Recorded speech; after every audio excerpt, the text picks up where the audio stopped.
Alycats, any viewers. So today I made a list of my top 5 favorite FPS'S, which I'm not a huge FPS fan or first person shooter fan, just because a lot of them make me motion sick and they don't really hold my attention. Most of them don't have a great story, and to me, I need a great story to be invested in a game. And I know there's a lot of people that are FPS fans, and that's perfectly fine. So just respect my opinion, and the FPS'S I've listed have an amazing story, a very smooth camera so it won't make me motion sick, and they just have solid controls, and they're just absolute gems that everyone should play even if you're not an FPS fan. So I'll just get started, and number 5 is Metro Last Light.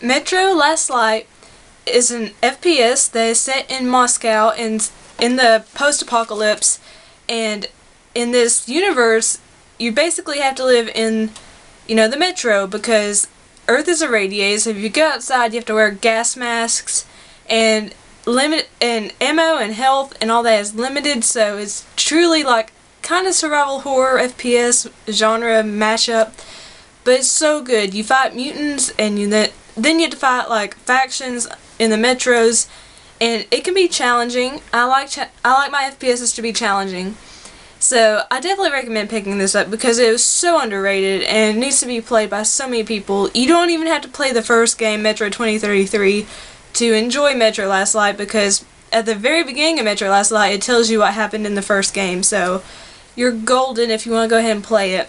There's jump scares, there's survival horror elements, there's unique concepts, so I highly recommend playing it. Number 4 is Bulletstorm. You see any way across? Yeah, I think I do. As long as you do it quiet.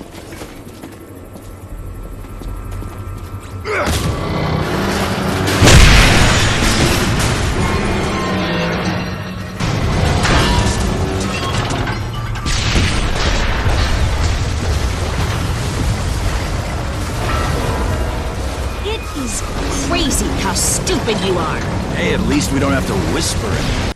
Bulletstorm is a very unique game, and Bulletstorm was developed by People Can Fly, who have now been folded into Epic Games, but they developed Gears of War Judgment, and it was published by Epic Games. But Bulletstorm is very unique. It had such a crude sense of humor. I mean, there's F-bombs dropped like every other second in this game.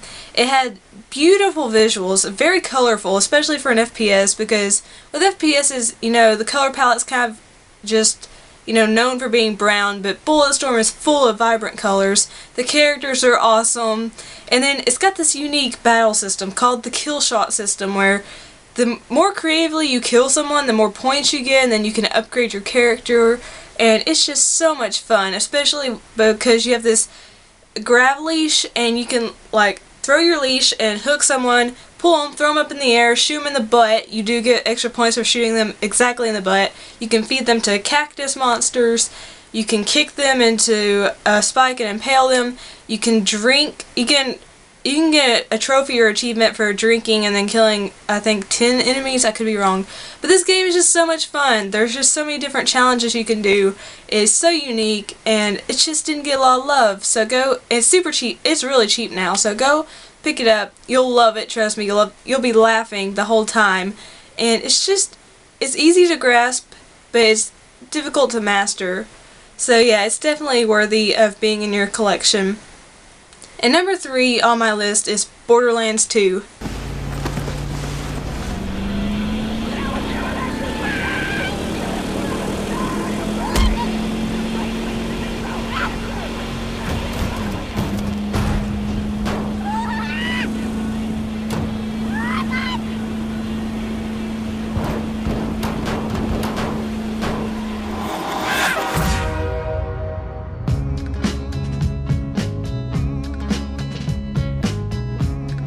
Borderlands 2 is such an addictive game. It's basically a shooter-looter type of game, and it definitely improves upon its predecessor in my opinion.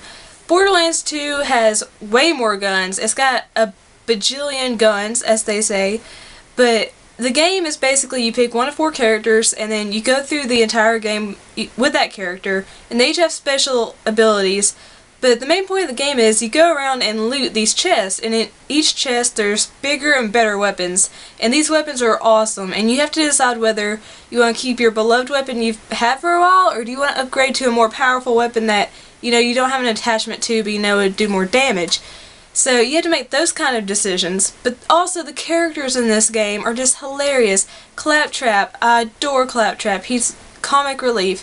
I love Mad Moxie, I love Sir Hammerlock, Tiny Tina. They're all amazing, and the DLC for this game is outrageous. Tiny Tina's Assault on Dragon Keep needs to be played.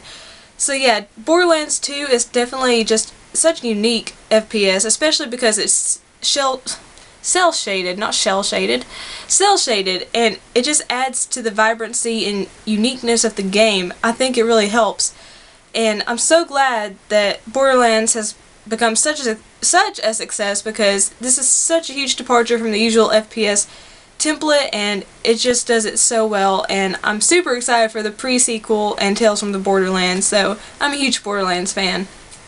Number 2 on my favorite FPS list is Spec Ops The Line. Ow.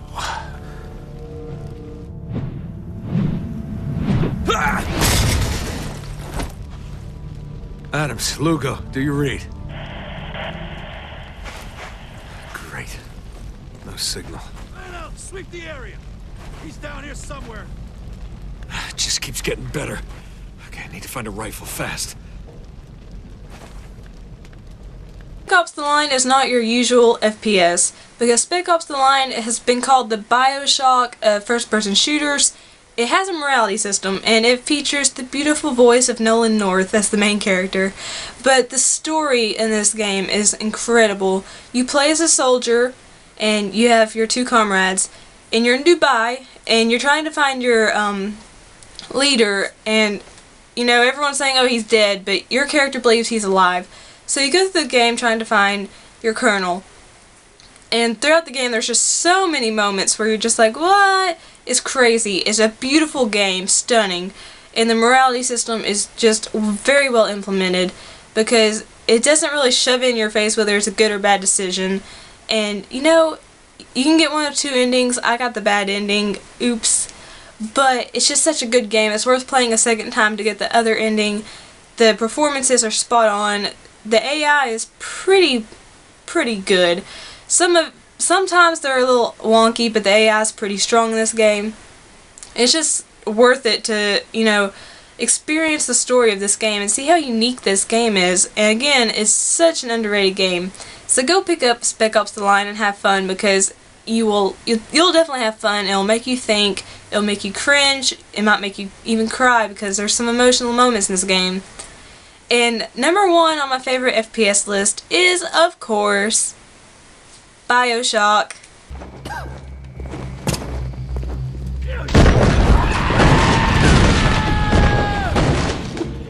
Don't fucking judge me! You're only making this hard!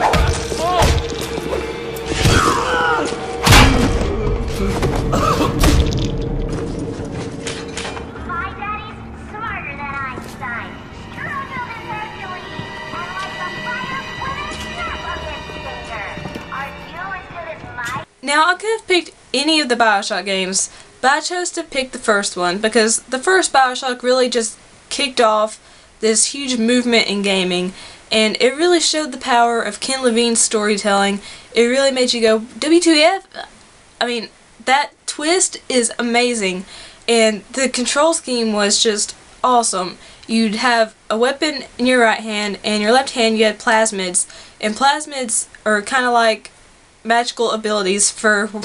I can't think of a better term, but you could shoot lightning, you could shoot fire, water, ice, whatever, at your enemies, and then you could also shoot them with a gun, or hit them with a wrench, and you come across Big Daddies who are awesome bosses. They're super tough to defeat, but once you bring a Big Daddy down, you feel a sense of accomplishment, but you also feel a sense of sadness.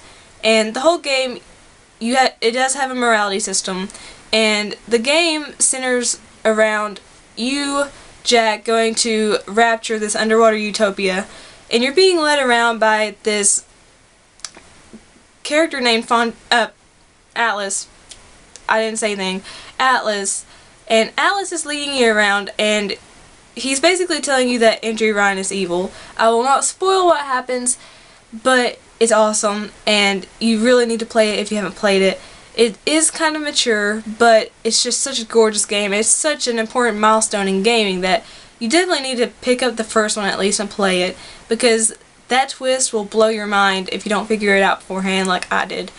But those are my favorite FPS'S, and I know it's going to differ from your list. I know I didn't include any Call of Duty or Battlefield games. I know, shame on me.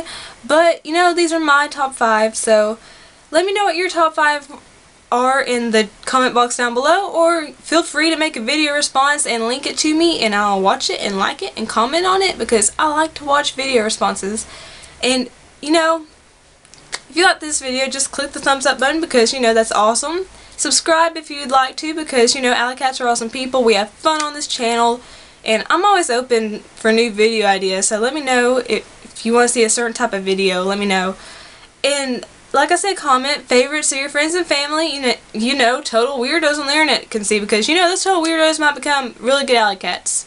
So, you know, do it. And share me as long as you do it nicely. That's all I ask. And remember, I love each and every one of you so, so much. Way more than video games. I know, that's crazy. But I'm going to go and just try to enjoy my day. And I hope you have a great gaming experience, a great day. And remember that I love each and every one of you. Just remember that. Peace and kisses. Bye.